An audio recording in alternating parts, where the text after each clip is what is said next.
Today is the 13th of is it June 2024, and today we are sending the natural correctional materials to test your water, which we call the seashell, to the city of Enugu.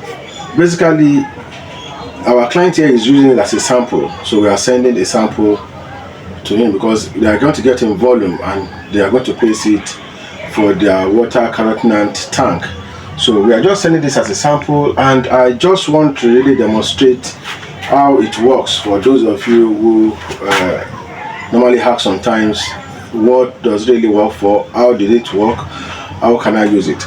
I said in one of my videos, this is different from the other ways of correcting the pH, that means the potential hydrogen of your water. This is different from, because there are ways of doing it. We have the natural source, where we have the that means the artificial source. Some of the artificial source comes with chemicals, and people know how to do that.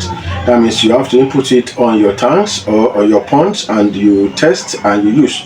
Some are even professional enough to know the volume of what can be in that tank and what can take that tank to be at the ranges. And I normally tell you guys, if you are using this kind of stuff, it is very, very important for you to really know the percentage of the potential hydrogen of your water, if it is highly high or low.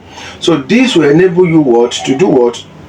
In order to know the level of bicarbonate in your water. So the bicarbonate in your water will tell you how high or how low this is, and the application has to be based on that.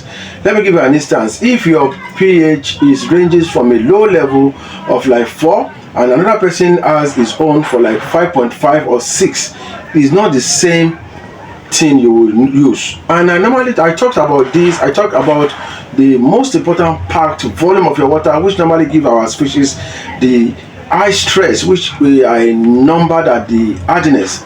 If your hardiness is low, it has a range. So you must have this kit to test, to know the level of those materials you need to use in order to correct your water. Or else, if you overshoot any of these parameters, this will affect your fishes. It will make your fishes be very, very stressful, and by the end of the day, they will start dying. If you don't want such to happen, you don't use just no application, you don't use any materials, you need to know the level you are using. That is why I normally advise you guys, if you want to go into this form, you need to have a kit to use. And we're doing that. On this video, I will just tag a little, I will make it tagged for advice for those upcoming farmers, new farmers, young farmers that are into farming. Maybe they are into consultation, maybe they are also consulting, they have a platform of talking. I will advise them not to disorient their activities, not to talk on other people's issue. They should focus on their own, and they should do it well. I'll still be talking about, I'll make a video on this because there's a clip I watched, and that clip was not encouraging at all. So I'm just using it as an advice. If you are into fish farming, if you are coming into any kind of a business, please don't use other person to trend to think you want to chase crowd. Clouds are not being chasing. You need to have your own uniqueness in the business to strive. I have been in this business for over 35 years, and I think I can tell you one or two things that I can do. If I should point out to you that this will work for you, or I can tell you that basically I grew this fish for 2 months, and if you notice what I will tell you the size of fishes I stocked.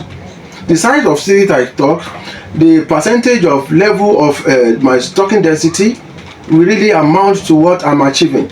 And if I'm achieving, I'm telling you, I'm having an average kilo of 900 grams, and I'm telling you, out of the 900 grams, I'm picking up a fish that is 1 kilo. That tells you, I've told you the average weight I have. The 1 kilo fish is just to tell you it is there. Even in some pond, you need to take it out for cannibalism, because this will affect other fishes that are smaller. So with all these things, please don't just jump into conclusions and come over and talk about what you don't sit down to listen and understand well. This thing is like sky is the limit. Everybody has his own path to go. Don't use other people's activities to trend. I think in fish farming presently, I will still call myself a grandfather. When I mean a grandfather, I've been involved for a very, very long time.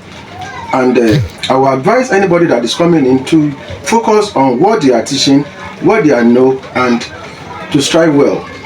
That is, I said, good luck to everybody. But today, let me just go back. Today, this water here will be tested.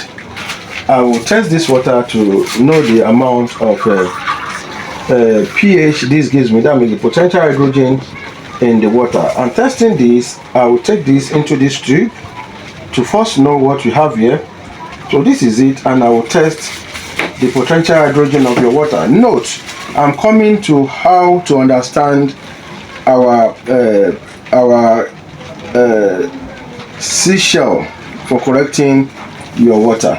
So in this tells me I'm having an acidic water of nothing less than 5.5. So if I'm having an acidic water of 5.5, and let me put this into here too as well. I'm having an acidic water of 5.5, and in this water here I will test for the level of the hardiness, because hardiness means your level of the magnesium in your water and the carbonate in your water. So getting through this, I will use this that tests for virtually most of the parameters in the water. I will now extract my hardiness from inside here, because this takes care of the total solid in your water. Once it takes care of the total solid, this will give me an average parameters for those two that works for the hardiness. So if I should put it on and I should put it into this tells me I have what we call 107. So look at it. If I'm having 107, it tells me I'm looking at the ranges of, let me say, 50 to the maximum of 300. So if I'm looking at that still fall within the range, it tells me the number of solid hardiness in my water is still okay.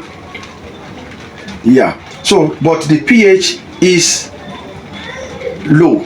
So if I should be putting some of my seashell into this, if I should put some of the seashell into this, and in here I'll be using what we call the bicarbonate of soda into this as well. You can get your bicarbonate of soda in any area, any form. This is balsamic of soda, which we normally know people use this as a soda. So we use it as soda. So I'll be using the bicarbonate of soda, just a pinch of it into this water, just a small of it into the water. So now I will want to test now to let you know the percentage I got. So in here, the first one I will off and on, but before then I will have to test for the pH. So testing for this pH,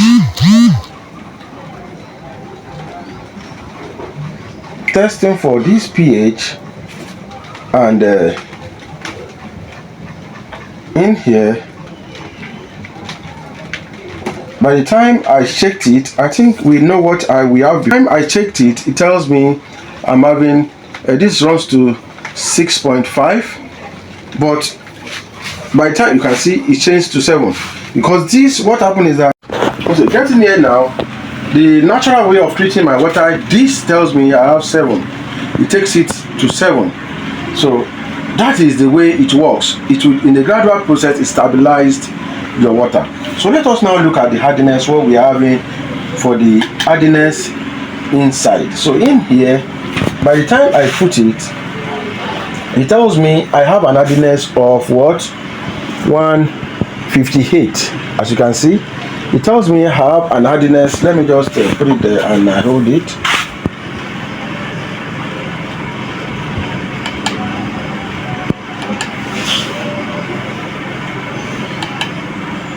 So it tells me I have an hardiness of 158. So that still tells me this corrected my water and moved my hardiness from 150, which is still okay for your fishes. So let us go to this. You can see this is what the natural source, that means the seashell, gave me, which was perfect. And let us go to the bicarbonate of soda. So Let me do the testing from here.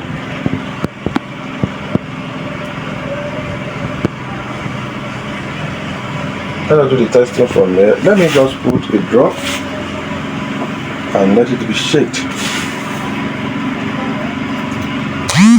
Shaking this as well takes it to 7.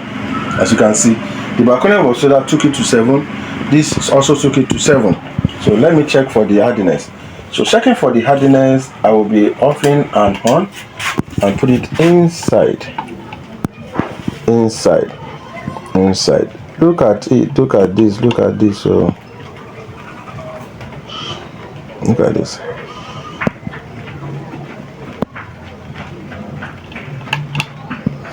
So holding this now, this takes it to 767. This takes it to 767 from 105. And you can see the level I put, and you can see what it turns it to. So let me now advise you. My advice for you now is that if you are having a water of that parameters and you are using such a material, you don't have kit to test. This water is in 7, but will kill your fishes. By the time you hatch, this will kill your fish. That's the truth, because the level of your hardiness is too high. The bigger fish may sustain, but the fryers will die.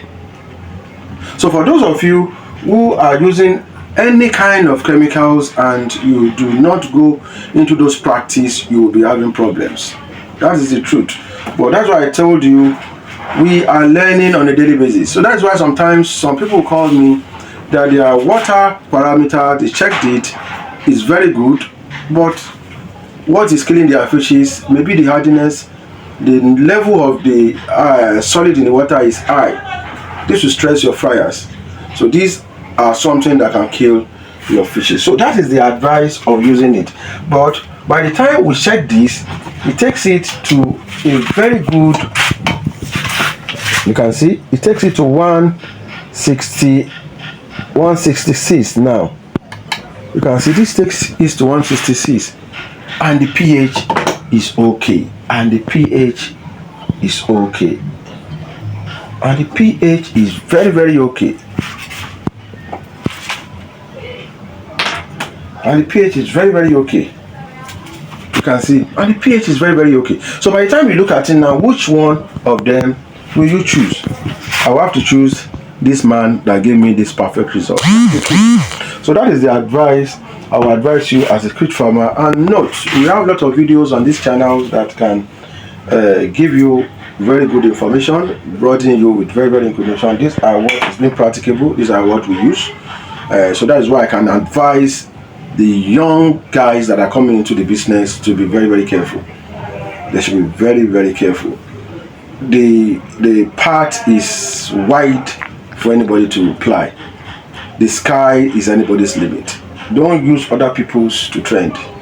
I've been involved. I don't use people to trend. I work, and I'm very, very friendly with everybody on social media or on fish farming field. And I've been involved for over 35 years. I've registered my company for over 32 years in fish farming. So I know what I'm talking about. So if you are still coming up, please respect your elders and be very, very careful. That sky can be your limit. If you think you have the energy now to fly, note that somebody one day out there, one small boy out there, will work on you. So you have to be very, very careful. So with this, for those of us, these are just 2 combos to advise and to tell you what we are doing. So today we are sending this to the city of Enugu. This will be going today. If you are in the east, if you are in the north, if you are in the south, and you need any of these, please make sure that you contact us, and this will be sent to you anywhere you are. And if you are into hatchery, you are having problems, you can call us over. We talk, we negotiate, we visit your farm, we advise you, and we make sure that we tell you on the path that you can walk. So once again, my name still remains Odu, and if you need any of our books, we have a lot of books available. We have almost about 12 books available for catfish farming and pond management. And presently I'm writing a banger. This one we call the bestseller. I will finish it up by tomorrow. I'm writing a very exciting book on catfish farming, which I'll be titled The Simplicity of Pond Management. This takes care of all the activities inside the pond. That means managing your fish inside the pond, how to do your water fertilization, how to understand the calculation of your stocking density, not only of fish farming, crabs, shrimps, tilapia, all are basically inclusive. So this is how to take care of your agro product in your fish, in your pond. So the book will be out in 2 days, and if you are interested, it will be here. It will be here.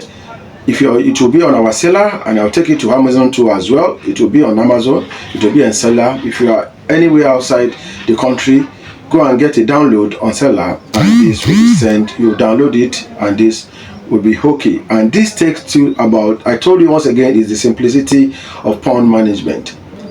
Those are the areas in fish farming that we should know, basically for grow-out farmers. Pond management takes over 80% of fish rearing. So these are the bases that you need to know in fish management. I have a lot of books on hatchery, how to grow your fishes, this and this, but I have not talked about the basis of pond management. So this book will house soon. Make sure that you get a copy. Once again, my name is Tirimen Odutola Isabiodun DTM, your great anchor on this channel. Thank you. God bless you.